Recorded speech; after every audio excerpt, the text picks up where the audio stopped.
The rain hammered against the windows of our small apartment in Seattle, mirroring the tempest brewing inside me. For years, Alistair, a 44-year-old software engineer, had considered myself a fortunate man.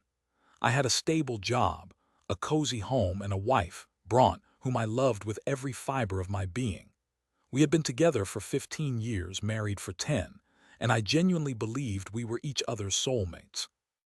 But lately, a gnawing unease had begun to creep into my heart, a feeling that something was terribly amiss.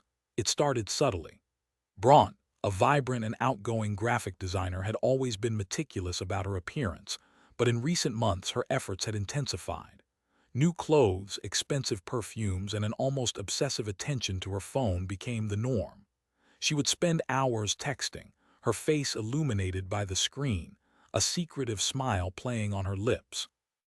Whenever I entered the room, she would abruptly lock her phone, offering vague excuses about work or friends.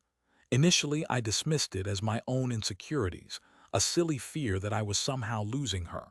But the feeling persisted, growing stronger with each passing day. Then came the late nights at the office. Bronte's work had always been demanding, but suddenly she was working until midnight, sometimes even later.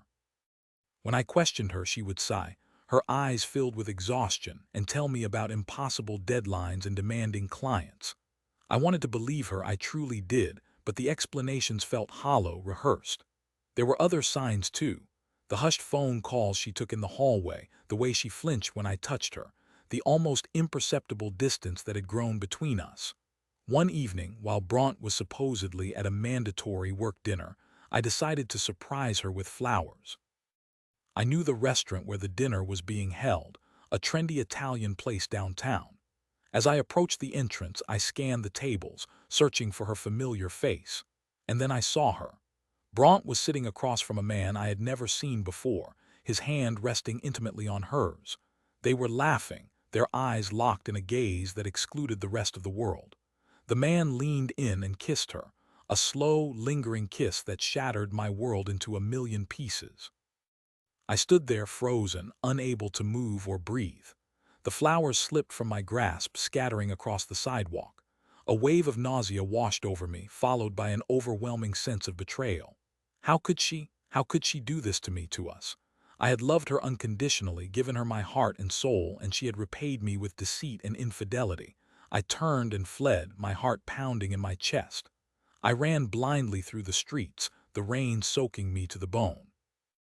I didn't know where I was going, I just needed to escape the pain. The image of Bronte kissing another man burned into my mind. I ended up at a dive bar, a dark and dingy place where I knew no one. I ordered a whiskey, then another and another, trying to numb the pain, to drown the memories. Hours later, I stumbled back to our apartment, drunk and heartbroken. Bronte wasn't home. I collapsed onto the bed, the scent of her perfume filling my nostrils, a cruel reminder of what I had lost. I lay there, staring at the ceiling, tears streaming down my face until sleep finally claimed me. The next morning, I woke up with a throbbing headache and a heavy heart. Bronte was still not home. I found a note on the kitchen counter, written in her familiar handwriting. "I'll be back late," it read. "Don't wait up." The nonchalance of the message infuriated me. How could she be so callous, so indifferent to the pain she had inflicted? When Bronte finally arrived home, it was almost noon. She looked tired but composed, as if nothing had happened. "Where were you?" I asked, my voice trembling with anger. "I stayed at a friend's place," she replied, avoiding my gaze. "I didn't want to wake you, don't lie to me, Bronte," I said, my voice rising. "I know about the dinner, I saw you." Her face paled. "What are you talking about?" she stammered. "I saw you kissing him," I said, the words like shards of glass in my throat. "I saw you with another man." She burst into tears. "Alistair, I can explain," she pleaded. "It was a mistake. It didn't mean anything." "A mistake," I repeated, my voice laced with disbelief. "A mistake that involved kissing another man. A mistake that you hid from me for weeks." I was confused, she sobbed. "I've been feeling lost lately. I don't know who I am anymore." "And sleeping with another man is supposed to help you find yourself?" I asked, my voice dripping with sarcasm. "No," she cried. "It was wrong. I know it was wrong, but I panicked. I didn't know what to do. You should have talked to me," I said, my voice barely a whisper. "We could have worked through this together, But you chose to betray me, to lie to me, to destroy everything we had. I didn't want to hurt you, she said, her voice choked with tears. But you did, I said, my heart aching with pain. You broke my heart, Bronte. You shattered my trust, and I don't know if I can ever forgive you. In the days that followed, our apartment became a battleground of accusations, tears, and recriminations. Bronte begged for forgiveness, promising to change, to make things right. She said she loved me, that the affair was a momentary lapse in judgment, a mistake she deeply regretted. But the damage was done. The trust was gone, replaced by a gnawing suspicion that poisoned every thought, every interaction. I tried to forgive her, I really did. I wanted to believe that we could salvage our marriage, that we could somehow rebuild what we had lost. But every time I looked at her, I saw the image of her kissing another man. Every time she touched me, I felt a sense of revulsion. The love I had once felt for her had been replaced by a deep and abiding resentment.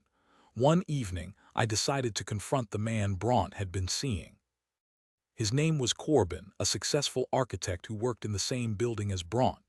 I found his office address online and drove there, my hands clenched tightly on the steering wheel. I waited for him outside his office, my heart pounding in my chest.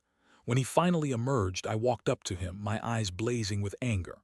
"Are you Corbin?" I asked, my voice trembling with rage. He looked at me, his eyes widening in surprise. "Who are you?" he asked. "I'm Alistair," I said. "Bronte's husband." His face paled. "Look, I don't want any trouble," he said, backing away. "You should have thought about that before you started sleeping with my wife," I said, my voice rising. "You knew she was married. You knew you were hurting me. It just happened," he stammered. "We didn't plan it, it just happened," I repeated, my voice laced with sarcasm. "So you just accidentally kissed her. You just accidentally slept with her. You just accidentally destroyed my marriage. I'm sorry," he said, his voice barely audible. "I didn't mean for things to get so serious." Sorry," I said, my voice dripping with contempt. "Your sorry doesn't mean anything to me. You've ruined my life, and all you can say is you're sorry." I wanted to hit him, to lash out at him, to make him feel the pain I was feeling. But I knew that violence wouldn't solve anything. It wouldn't bring back my marriage, it wouldn't erase the memories. "Stay away from my wife," I said, my voice cold and hard. "If I ever see you near her again, I'll make you regret it." I turned and walked away, leaving him standing there, his face pale and shaken. I knew that confronting him wouldn't change anything, but it gave me a sense of closure, a feeling that I had at least stood up for myself. In the end, I couldn't forgive Bronte. The betrayal was too deep, the damage too extensive. We separated, and eventually we divorced. The divorce was painful and messy, but I knew it was the right thing to do.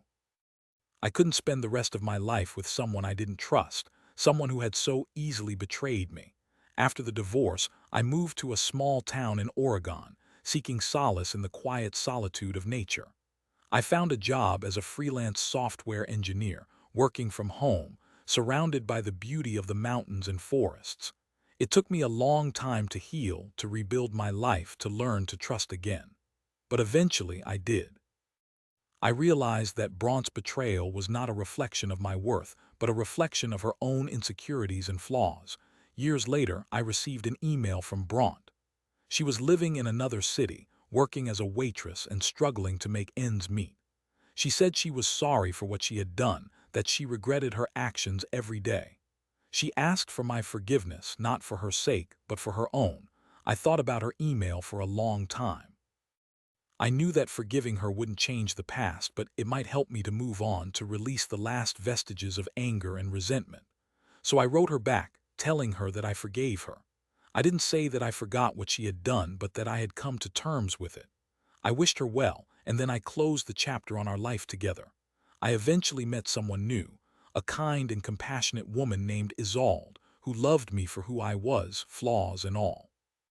We built a life together, a life filled with love, trust, and mutual respect. I learned that betrayal doesn't have to define you, that you can rise above it, that you can find happiness again, even after the most devastating heartbreak. The scars may remain, but they serve as a reminder of your strength, your resilience, and your capacity to love again. Looking back, I realized that Bronte's betrayal was a turning point in my life. It forced me to confront my own vulnerabilities, to reassess my priorities, and to ultimately become a stronger and more compassionate person. It taught me the importance of trust, honesty, and communication in a relationship, and it made me appreciate the value of true love. And while the pain of betrayal will always be a part of my story, it is not the whole story. It is just one chapter in a long and complex life, a life that is still unfolding, filled with possibilities and brimming with hope.